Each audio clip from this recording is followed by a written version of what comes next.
So your Power Queries are in the data tab.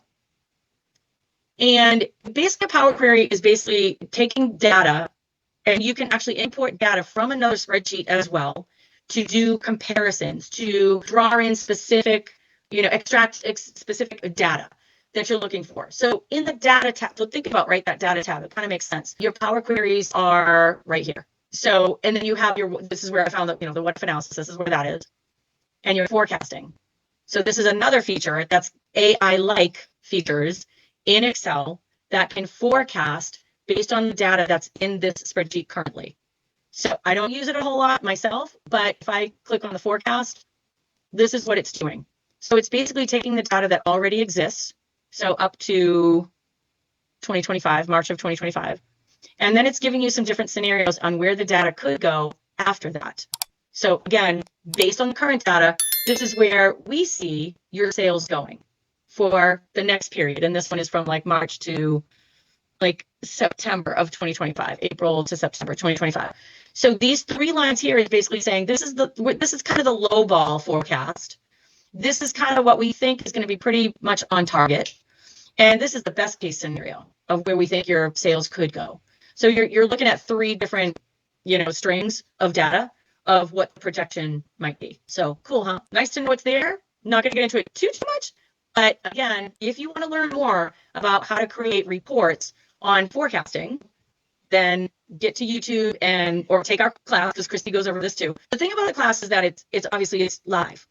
It's remote, right? But it's live. So, you get your questions answered in real time. We actually use real life spreadsheets that we get from customers, and we're like, can we use this like in class? This is really good. And as long as it's not like sensitive information on it, of course. So these are real life scenarios of companies that are really using these reports and what they're using it for. And Kristin uses a lot of these things in her classes when she teaches some of this advanced stuff. It's good stuff. All right, so forecasting, let's see. If I was here and I just wanted to create a pivot table without using the data analyze, then I would go to the insert tab. And in the insert tab right here, insert pivot table. Do you want to insert it from the current range? Do you want to insert it from an external source? Power BI, that's another what we call an automation app. So with Microsoft, you have Power BI, Power Automate, and Power Apps. Power App, these are all Microsoft applications. Power Apps, you can create an app. Power Automate is you can automate workflows. Yep, that's cool. That's a time saver. Amazing. Power Automate, you can actually say, okay, whenever I get an Outlook email that has an attachment to it, take that attachment and save it to this folder in OneDrive. And it all happens behind the scenes. You don't even know what's happening, but you create that workflow. That's what Power Automate is. And that's just one example of many that you can use Power Automate for. And Power BI so BI stands for business intelligence. AI is artificial intelligence. So Power BI is looking into your business data. Again, Microsoft Graph, right? It's where all that content lives behind the scenes. And it's, you can use BI to visualize your data in a much easier way. So it's a little advanced, but Power BI is one of them too. So in that insert tab, pivot tables, Power BI. So pivot tables, and then this is a nice thing too, is based on the data, what do you recommend, Excel, for a pivot table? And look what it does. So it's saying, well, you could do this pivot table, which is going to give you the sum of the revenues by product, or the sum of the cost by product, or the sum of the X lookups. Check that out, right? So you've got some options here. So again, you don't have to reinvent the wheel.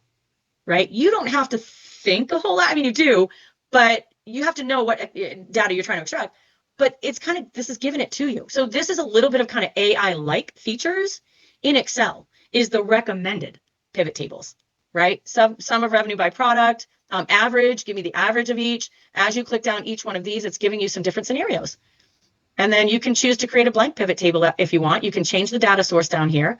You might be like, nah, just give me the product and the revenue and base my pivot table on those 2 pieces of information. And that's it, right?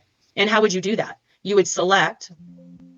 So if I change the data source here, I would select right here, camera down here, right? And then I'll hold my control key, because in order to select multiple things at the same time, you would hold your control key down. Then I want product and I want revenue, right? Yeah, I was going to say, I have to probably choose the titles too. I forgot to choose the titles in there too. But anyway, so you can kind of see how, even though it does give you some examples, you can actually just really customize your own pivot tables and pivot charts and stuff. And then once you create that pivot table, right? And then from there, based on that pivot table, you can add a pivot chart. And pivot charts are, hold on.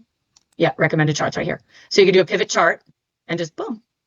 And then you can tell it, do I want a column chart? Do I want a bar chart? Column and bar are pretty much the same. One's vertical, one's horizontal. That's all. I can do a line chart if I want. So these are all, again, this is a little bit of AI because it's going to create a chart for you based on the type of chart that you want. Yeah. And like I said, in just one whole 4-hour Excel class, we talk all about charts and visualizing your data and then how to take that chart, whatever you chose, and make it pretty, right? And then move that into PowerPoint so that the data updates, the chart updates if the data ever updates to visualize, because PowerPoint is a visualization application, obviously. It's in that one class, we teach you all of that stuff and many, many different types of charts that you work with. It's very cool. All right, but notice when I created the pivot table, it actually created it on a separate sheet. And then my sample sales data is back over here.